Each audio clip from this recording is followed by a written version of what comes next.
個係呢啲生鏽嘅草就係表示佢生存咗可以幾耐，可以展示到佢一個勇敢，即係可以生存到好耐嘅到底，好似我哋呢度都可以咁生活咁樣。跟住呢個石頭人咧，就係喺古時候嘅時候，咁呢個係帶出我哋 law school 嗰個 topic。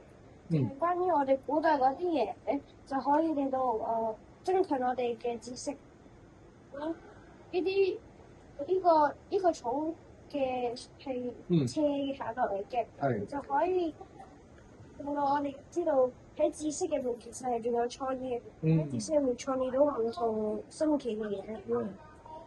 跟住咧，呢個石頭人係喺一個好似 cubic shape 嘅啫，因為佢係一個石頭嚟咧，同埋佢可以展示出我哋腦袋可以有唔同嘅 part 可以用喺唔同嘅地方嗰度。我想問下咧，你呢幅圖咧係點樣產生出嚟㗎？我哋影一影嗰度先，我哋見到咧呢度有個擺設啊嘛。咁點樣可以變成你而家呢張圖？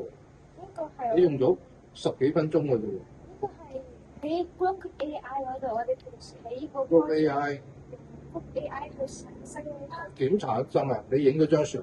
我哋就俾 AI 影咗幅相，跟住先俾 AI 俾佢哋一個詳細嘅解釋，關於啲你想整到佢成咩嚟。我呢個叫佢整到呢個卡通化咗，而且交咗幅相俾佢，佢卡通化咗，好靚。